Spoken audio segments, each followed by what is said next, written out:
सत्यभामा इथं उपस्थित झालेल्या आहेत. सत्यभामा म्हणजेच मीता सर्वोदय यांच्यासाठी एकदा जोरदार टाळ झाल्या पाहिजेत. आणि त्याचबरोबर शंकर पण इथं उपस्थित झालेत, म्हणजेच रोहित परशुराम, एकदा जोरदार टाळ झाल्या पाहिजेत. वाघाने जरा ब्रेक काय घेतला, गल्लीतली भटकी कुत्री दाळकाळा घोडायला लागली की. अरे बजरंग मलिकी, बजरंग मलिकी, श्री छत्रपती शिवाजी महाराज की, श्री छत्रपती संभाजी महाराज की. आवाज आहे साताऱ्याचा. होय होय, एकदम बरोबर आहे. आणि मलाही तुमच्याकडनं जाणून घ्यायचं आहे, आणि पहिल्यांदा आपण भेटलेलोच आहे. कुठं बघितलं ना माहित आहे ना? एकदम बरोबर. मी जाणून घेणार आहे, आधी वळतोय मी सत्यभामा यांच्याकडं. काय वाटतंय मालिकेबद्दल आणि तुम्ही काय अपील कराल सगळ्या आपल्या प्रेक्षक वर्गाला? तुम्ही प्रोमो आत्ताच बघितले, कसे वाटले सगळ्यांना प्रोमो? तशीच आहे आमची मालिका, भारी. आणि कास्टिंग पण मला वाटतं खूप सुंदर झालंय. त्या लेखी खरंच वाटतात की नाही कृष्णाईच्या लेखी? म्हणजे काय जादू आहे बघा. इतक्या सिमिलॅरिटीज आहेत ना दिसण्यात, बोलण्यात. इतकं छान वाटतंय, इतकं सुंदर कुटुंब जुळून आलंय. आमचं अजून एक कुटुंब आहे जे नेगेटिव्ह करतं, ते आज आले नाहीत कारण आम्हाला शूटिंग करायला लागेल, नाही तर मालिका कशी बघणार ना तुम्ही.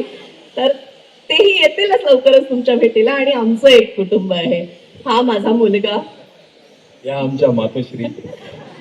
शंकरचं माझ्यावर प्रचंड प्रेम आहे. म्हणजे मातोश्रींचा शब्द म्हणजे त्याच्यासाठी ब्रीद वाक्य, म्हणजे काहीही. मातोश्री म्हणतील ती पूर्व दिशा, त्यांच्यासाठी तो काहीही करेल. नाही, यांना थोडं इंटरप्ट करतो, एकच गोष्ट दाखवतो. जे छातीवर आहे तेच काळजावर आहे. आणि मातोश्रीचा आदेश दिला तर काळीच फाडून दाखवायची बी तयारी. काय मातोश्री? असंच आहे माझा लेख. आणि वाघ आहे बर का, वाघ. पूर्ण गाव घाबरून असतो त्याला, पण तो असतो सत्याच्या बाजूने. आम्ही गावचे सावकार असतो, पण शेतकऱ्यांना पिळणारे सावकार नसतो. शेतकरी जगला पाहिजे. भारत हा कृषीप्रधान देश आहे, तर तिथला शेतकरी जगला पाहिजे. त्याने त्याच्या जमिनी विकता कामा नये, पैशाच्या अभावी त्याने आत्महत्या करता कामा नये. असा एक स्टँड या सत्यभामेचा, मातोश्रींचा आहे. तर त्या दिशेने ती गावात काम करत असते, सावकारकी करत असते. आणि ही आमची हिरोईन आमच्या घरात येणार आहे. तो एक ट्विस्ट वेगळाच आहे, तो तुम्ही मालिका बघितल्यावरच तुम्हाला कळेल. पण आम्ही शूटिंग करताना सुद्धा आम्हाला इतकी मजा येते, त्यामुळे तुम्हाला ही सिरियल बघताना सुद्धा तेवढीच मजा येईल. कारण नाट्यपूर्ण पद्धतीने एक खरी गोष्ट आम्ही तुमच्या समोर ठेवणार आहोत. त्यामुळे नक्की बघा कृष्णाईच्या लेकी.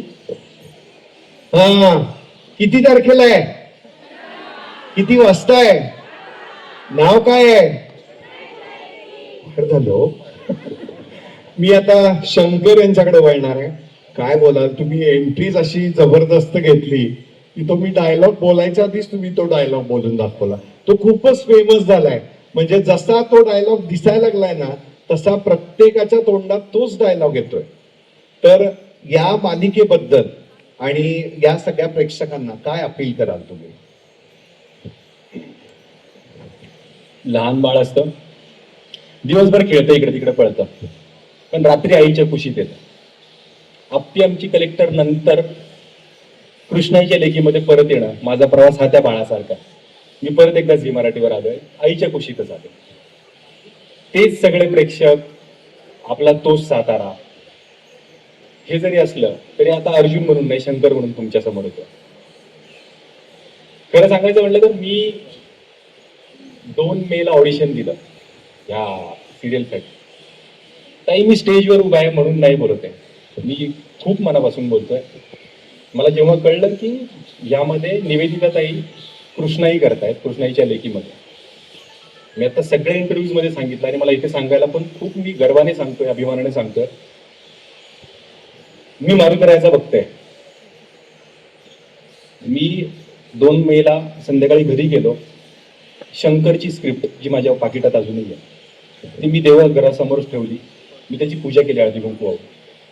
आणि त्या दिवसापासून ज्या दिवशीपर्यंत माझं सिलेक्शन झालं नव्हतं त्या दिवशीपर्यंत 19 मे पर्यंत दररोज सकाळी मी एक वाक्य बोलायचो, मारुती राया, झी मराठीवर कृष्णाईच्या लेकी नावाची नवीन टीव्ही सिरियल येत आहे, त्यात मला शंकर हे पात्र साकारण्याची संधी मिळते. आणि माझी हनुमान चालीसा सुरू व्हायची 5 वेळा, 7 वेळा, 11 वेळा.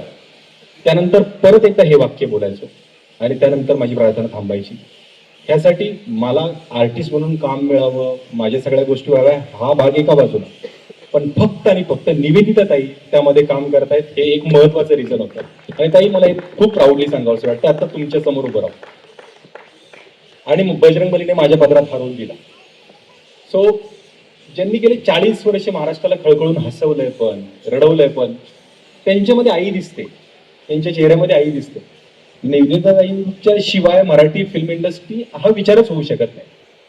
तर त्यांच्यासोबत मी आता एक सकाळला एक इंटरव्ह्यू दिला, त्यामध्ये मी लिहिलं की मला हातात भाला घेऊन 2 तास उभं राहायचं जरी काम असेल ना तरी मी करेन. ज्या सीनमध्ये ताई येते आणि मी भाला घेऊन उभा आहे, चालेल मला वाक्य नसलं तरी चालेल. सो हे मी खूप ब्लेस्ड आहे की मला ह्या सिरियलमध्ये काम करायला मिळतं. त्यानंतर एक मुख्य आकर्षण होतं की यार मातोश्री कोण असणार. कारण काय होतं माहितीये, ह्या आधी मी कधीच असं काम केलं नाही की ज्यामध्ये माझं आई बरोबरचं बॉन्डिंग आहे. आणि ज्यावेळी मातोश्री म्हणून ताई पहिल्या दिवशी ऑडिशनला आल्या होत्या आणि त्याच दिवशी कळलं की ताईंचं फायनल झालं, मी एवढा खुश होतो की म्हणलं एवढा एक्सपिरियन्स व्यक्ती माझ्यासोबत ज्यावेळी आई म्हणून समोर असतील ना, माझा एक आर्टिस्ट म्हणून पर्सनल स्वार्थ हा होता की किती शिकायला मिळेल, किती साऱ्या गोष्टी शिकायला मिळतील. आणि तेच काल पहिला सीन शूट झाला ना त्या दिवशी झालं. त्यांचा तो वाक्यांचा ठहराव म्हणा किंवा त्यांचं ते मायाने फक्त डोक्यावरून हात फिरवणं म्हणा. मी तुम्हाला सांगतो, आई आणि मुलाचं बॉन्डिंग तुम्हाला यापूर्वी कधीच बघायला मिळालं नसेल मराठी टीव्ही सिरियल मध्ये, जे तुम्हाला इथं नक्की बघायला मिळेल. आणि त्यामध्ये मी आणि मातोश्री कुठेच कमी पडणार. ऍक्च्युली पहिल्या दिवसापासून आमचं ऑफस्क्रीन बॉन्डिंग पण एवढं स्ट्रॉंग आहे ना, ते तुम्हाला ऑनस्क्रीन बघायला पण तेवढीच मजा येईल. नक्की बघा. अगदी सहजपणे होऊन गेलं ते. So thank you so much Zee Marathi, आणि थँक्यू सो मच महाराष्ट्रातल्या सगळ्या प्रेक्षकांना की तुम्ही मला परत इथे येऊन तुम्हाला एंटरटेन करण्याची संधी दिली आहे. संपूर्ण टीम मनापासून काम करते. म्हणजे ट्विंकल आता आजारी आहे, थोडीशी डाऊन आहे, किंवा एकताबद्दल बोलायचं झालं तर खरं सांगायचं म्हणलं तर जेव्हा मी पहिल्या दिवशी फोटोशूटला तिला पाहिलं ना, तिचं काम माझी आईने खूप पाहिलेलं आहे. मला खूप छान वाटलं की मी आता एकतासोबत पण काम करणार आहे. किंवा इव्हन सगळे साक्षी असेल, संजय दादा असतील, खूप एक्सपिरियन्स लोक ज्यांनी खूप थिएटरमध्ये काम केलेलं आहे, ज्यांनी खूप टीव्ही इंडस्ट्रीमध्ये फिल्म्समध्ये काम केलेलं आहे, असे एक्सपिरियन्स लोक मिळून कसं असतं सगळे मसाले एकत्र आले की अशी बिर्याणी शिजते का नाही, तसा एक सगळा हा मसाला तयार झालेला आहे आणि खूप मनापासून काम चालू आहे. सो आशीर्वाद तुमचा हाच हवा आहे की 15 तारखेपासून संध्याकाळी 7 वाजता झी मराठी लावायचा आणि रिमोट बाजूला ठेवून द्यायचा, आणि तुमचे ते आशीर्वाद आमच्यापर्यंत नक्की पोहोचतील. Thank you so much. Thank you so much. अगदी खरं बोललात शंकर तुम्ही. मगाशीच मी वर आल्या निवेदिता ताई, तेव्हाच मला असं वाटायला लागलं होतं बापरे, मी एवढे वर्ष मी अगदी कॉलेजला होतो तेव्हापासून मी त्यांना बघतोय आणि ते आज माझ्यासोबत इथं उभारणार आहेत आणि मी त्यांना प्रश्न विचारणार आहे. त्यामुळे खूप खूप मला छान वाटलं आज. आणि कृष्णा आई हे पात्र त्या करतायत. या कृष्णेचं एक वैशिष्ट्य आहे, संथ वाहते कृष्णा माई असं म्हणतात, पण तिनं रुद्रावतार धारण केला तर ती सगळ्यांना बुडवून काढते. हे मात्र तेवढंच खरं आहे. याचा अनुभव सांगली आणि कोल्हापूरनं चांगलाच घेतलेला आहे. त्यामुळं असं पात्र निवेदिता ताई करतायत, त्यामुळं खूप खूप खूप आम्हाला छान वाटतंय आणि प्राऊड फील होत आहे. कृष्णेचं पात्र खूप मोठे आहे, महाराष्ट्राला माहिती. आणि त्याच अशा आघाड अशा पात्राचं रोल ह्या करतायत निवेदिता ताई. खूप छान वाटलं. आणि मला आता थोडस आपण ट्विस्ट आणूया याच्यात.